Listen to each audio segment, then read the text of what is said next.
Apakah dengan diamnya atau tidak melawannya Imam Ali tersebut dosa atau haram atau takut gitu Imam Ali atau gimana Pak?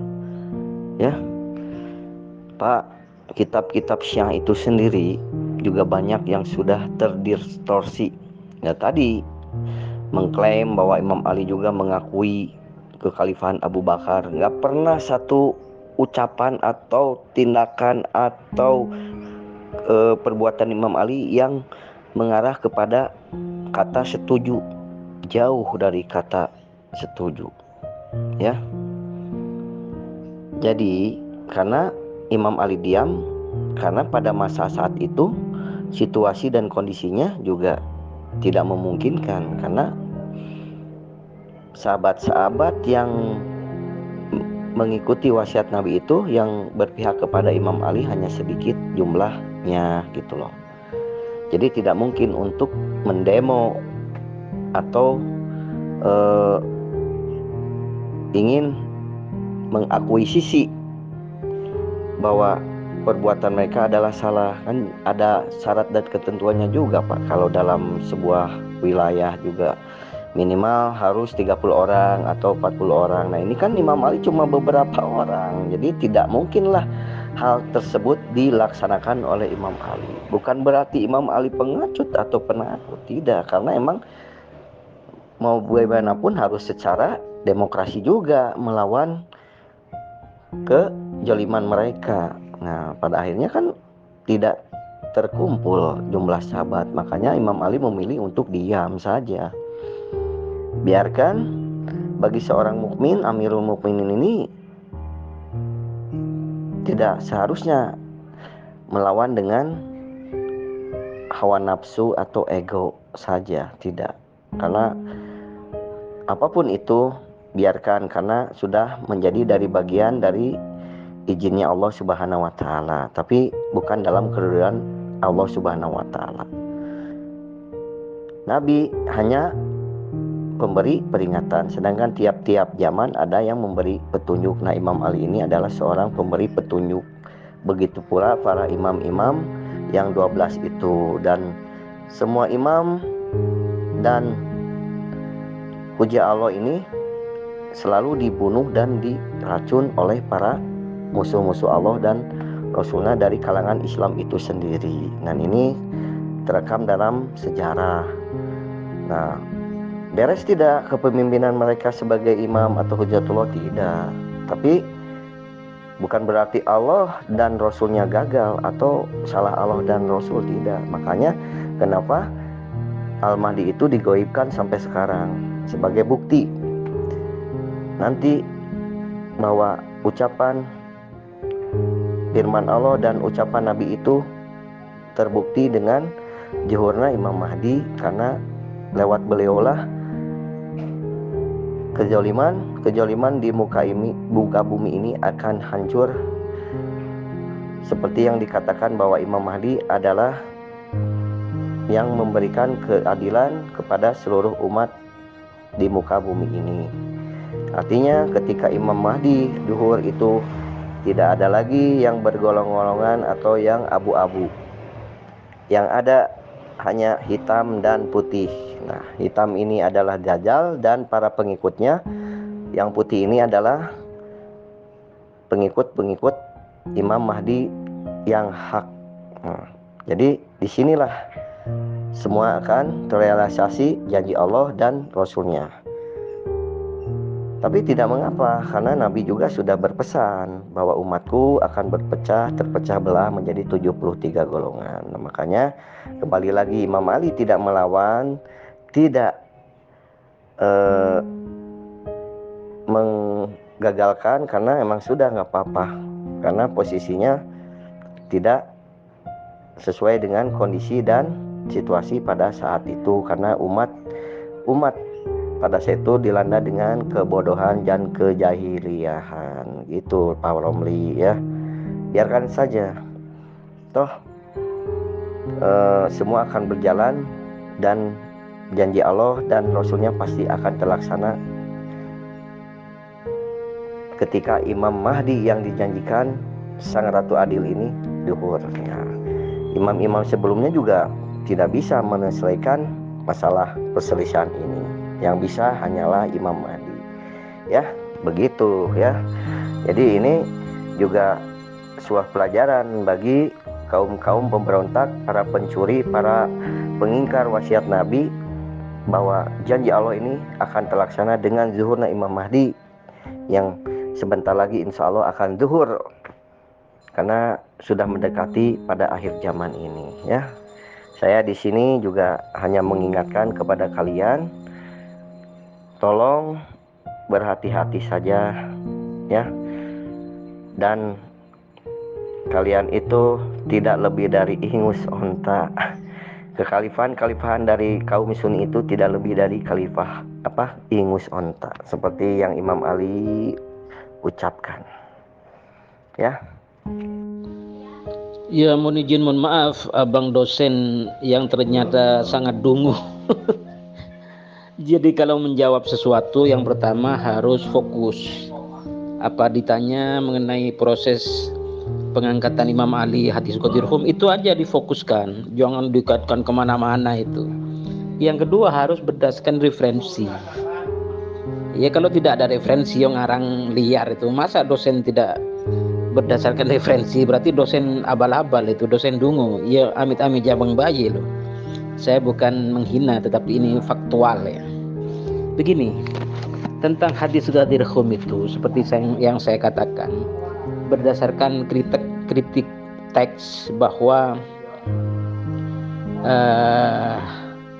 kata wilayah itu isim, kata dasarnya adalah waw alif lam ya dan mutawalli, artinya kepemimpinan. Sedangkan kata walayah adalah isim atau kata dasarnya waw lam ya dan wali tanpa alif, atau maula mim waw lam ya, artinya adalah penolong, ya kan? Seperti termaktub dalam pengertian Quran surat Al-Maidah ayat 55, innama waliyukum, itu kata dasarnya kan maula ya, walayah bukan wilayah, itu kan. Jadi dari teks hadis man kuntu maulahu fa'aliyun maulahu Allahumma wali man walahu wa adi man adahu, itu artinya penolong. Buktinya lawan katanya adalah musuh, ya kan? Bahkan ketika ini dalam kitab Mukhtasar At-Tuhfah Al-Itsna Asyariyah halaman 213. Waduh panjang ini. Gini aja. Artinya saja dalam bahasa Indonesia ya. Suatu ketika Imam Hasan Al-Mutsanna, putra Imam Hasan As-Sibti, ditanya mengenai hadis Qadirhum ini, apakah ini untuk kekhalifahan Imam Ali setelah baginda Nabi wafat, maka beliau Imam Hasan Al-Mutsanna bin Hasan As-Sibti bin Ali bin Abi Thalib ini dengan tegas menjawab, bukan, sebab andai kata baginda Nabi SAW menghendaki menunjuk Imam Ali sebagai khalifah dengan hadis Qadirhum itu, tentu baginda Rasulullah SAW akan bersabda demikian tegas ya, wahai sekalian manusia, ini adalah penguasa urusanku dan pemimpin bagi panjenengan semua setelahku, maka tunduk dan patuhilah terhadap segala perintahnya di sini kepada Imam Ali. Mestinya harus begitu. Karena apa? Karena di dalam ajaran Islam itu perintah-perintah yang penting itu ditegaskan secara pasti ya, secara soreh ya, secara tegas dan pasti. Misalnya tentang kewajiban sholat, kewajiban zakat, kewajiban puasa, itu teksnya tegas soreh pasti, tidak multitafsir begitu loh. Begitu juga tentang hadis Ghadir Khum atau pengganti setelah baginda Nabi wafat ini. Kalau memang itu disabdakan oleh baginda Rasulullah, ya itu harus tegas dulu, sore, tidak multitafsir begitu kan. Jadi menurut kitab yang sama ya, di halaman berikutnya ditegaskan bahwa ternyata maksud dari hadis Ghadir Khum ini itu adalah bahwa mencintai Imam Ali adalah suatu keharusan, kewajiban, sebagaimana mencintai baginda Nabi SAW. Sedangkan memusuhi Imam Ali adalah sesuatu yang haram, seperti halnya memusuhi baginda Nabi SAW adalah sesuatu yang haram pula. Dibuktikan dalam teks hadis itu ada maula dan ada adah, ya. Jadi maulahu itu berlawanan dengan adahu, ya kan? Man kuntu maulahu fa'aliyun maulahu, Allahumma wali man walahu wa adi man adahu. Jadi artinya penolong itu berlawanan dengan musuh, begitu kan? Ini penjelasan Imam Hasan Al-Musanna bin Imam Hasan As-Siddi As-Sayyid bin Imam Ali bin Abi Thalib radhiyallahu taala anhu, begitu kan? Itu yang pertama. Yang kedua, kalau panjenengan memaksakan bahwa Imam Ali itu tidak menunjukkan wasiat Rasulullah karena Imam Ali itu temannya, sahabatnya sedikit, itu karangan, itu tidak ada fakta sejarah. Bahwa di zaman baginda Rasulullah itu tidak ada yang memihak Imam Ali, tidak ada yang memihak Imam Abu Bakar, tidak ada yang, semuanya bersatu padu kok itu. Jadi bahwa dengan demikian kalau memang narasinya panjenengan itu ditujukan kepada kepahlawanan, keberanian Imam Ali, berarti panjenengan ya amit jabang bayi melecehkan keberanian Imam Ali. Imam Ali itu jangankan bersama beberapa sahabatnya, sendirian saja kalau sudah dipasrai amanah, ia pasti ditegakkan. Buktinya ketika melawan raksasa dalam perang perang Khandaq Al-Wud, itu kan manusia raksasa, tidak ada yang bisa menghadapi. Imam Ali ketika diamanahkan oleh baginda Nabi dilawan kok, menang nyatanya.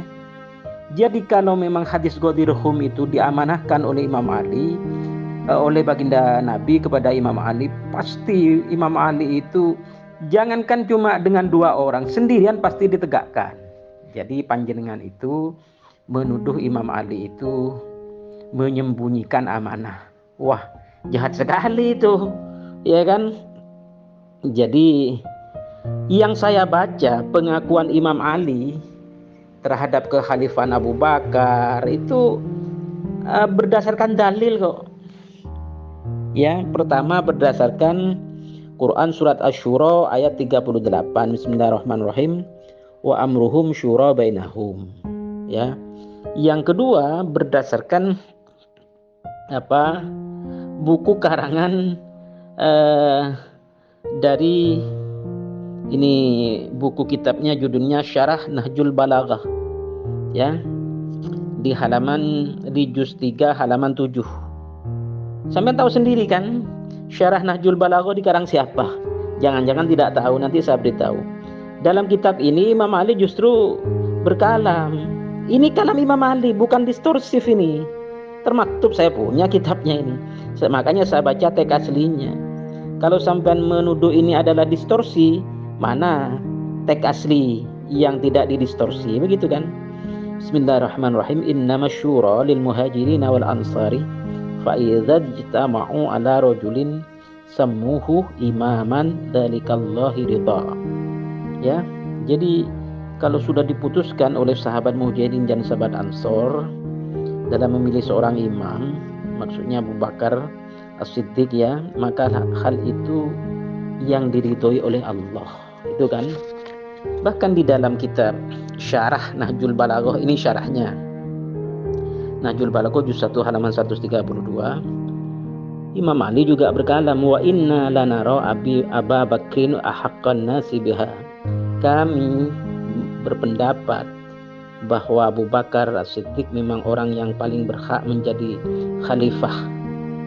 Bahkan di dalam kitab asli Nahjul Balaghah tadi kan syarahnya ya, di halaman 181 dan 182 itu Imam Ali ketika didesak itu berkalam demikian, da'uni wal tamisu ghairi fa an akuna lakum waziran khairul lakum min an akuna alaikum amiran. Imam Ali itu lebih senang menjadi menteri, penasehat gitu kan, daripada menjadi khalifah.